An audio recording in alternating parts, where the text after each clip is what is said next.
for our donors. That's one thing. But another thing is we also get that once we register it in Chile, then we can get long-term visas for people who come and want to join our community. So once you're here for some time, I think you have to be here for 6 months, then you can apply for a 1-year renewable visa because of being a member of a religious community. So our religious community, it's called Esoteric Teachings Seminars because it's primarily religious educational, but it's basically a church. We get the same type of corporate structure as a church. And of course, if you've been watching our forum and following along, you have seen our project plan document that basically is the bylaws of our corporation and what we intend to do. So I'm not going to talk a whole lot about that because we already discussed that in detail. But what I do want to do is go over any questions or issues that anyone has about joining our community, because that's what this is all about. We want to get through the changes that are coming in 2012 and around the time of 2012. And we want to have a viable basis for continuing the Vedic civilization afterwards. We expect there's going to be a lot of changes.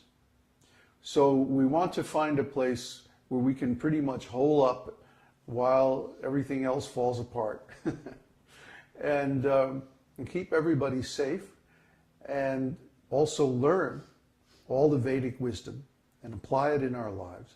And then afterwards, we can branch out and we can travel all over the world and we can preach to a bunch of people who are going to be really thirsty for this knowledge because they will have lost faith in the materialistic civilization.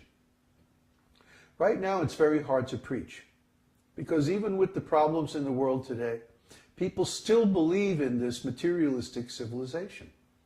They still think that, oh, if we just pay our rent money to the corporation and pay our tax monies to the different countries and like that, then everything's going to work out and it's going to be okay. So we want to affirm that this is not true. It's not going to be okay.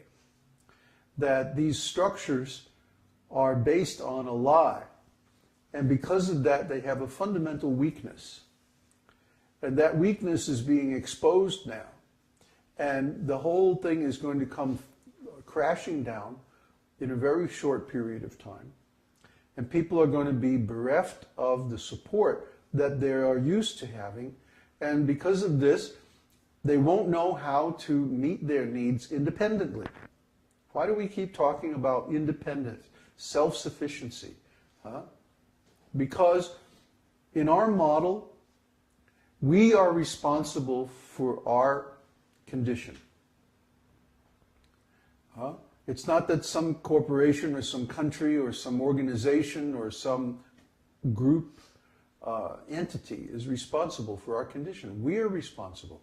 And we find that when we perform devotional service activities and that we follow the principles of the Vedas, that actually God takes care of us. You know, and I want to draw a distinction between what we're doing and what other similar groups are doing.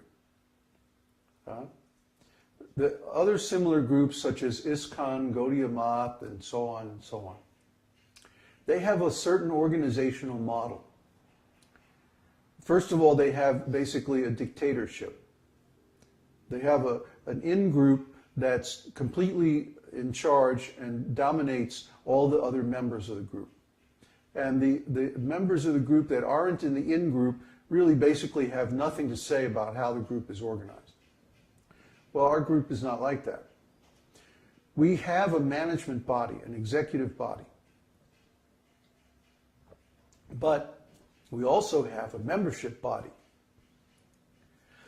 And so the membership body gets reports regularly from the executive body. And if the executive body messes up, guess what? The membership body can vote to dissolve the executive body and elect a new one. You don't have that in any other Vaishnava organization. That's only in our organization. Because if the executive body does not serve the needs of the members, well, what's the use of it?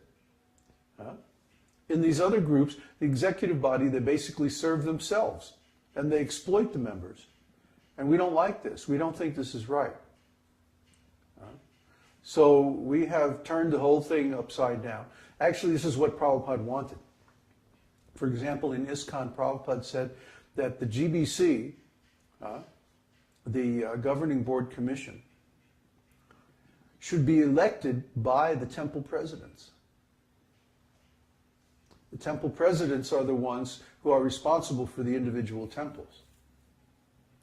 And that they should serve 3-year terms. And after they've served 2 terms in a row, then they have to go out of the GBC for at least one more 3-year period before they can be reelected back. And the only way this could be changed would be during an emergency if there were no experienced members on the GBC and they had a lot of new people, so they had to keep a few older members on for continuity. That's the only way that could be changed. This is a very good arrangement, but guess what? The leaders of ISKCON didn't follow it. So what use is having nice instructions from a spiritual master if you don't follow them? So this is what we're going to do. We're going to have the people who are in the executive committee, they have to go through the qualifications in the university. If you don't pass your Bhakti Shastri and your Bhakti Vaibhava degree course, you can't be on the executive body. Sorry. You have to be qualified. So first of all, someone has to go through their university process before they can be a leader in our group. Second of all, they have to be approved by the existing executive body unanimously. Unanimously, by consensus. See? So that way there can't be politics. Oh, we're going to get our buddy on the board. No. No. There has to be unanimous. If it's not unanimous, then it's not going to happen. And third, like I said, if the membership body feels that the executive body is not serving the best interest of the whole community, they can dissolve it and start a new one. That's our system. Okay? In other groups, the group is supported by selling something, like books or, well, they sell all kinds of stuff. Baseball caps, records, and I don't mean records of devotional chanting. They sell like ordinary records, you know, pop records. Well, who knows? All kinds of nonsense they sell. Sometimes it involves fraud.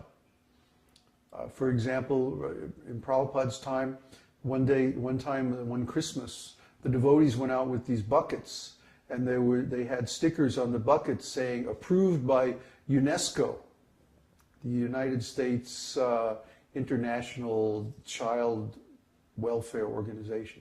And of course, nothing of the sort was true.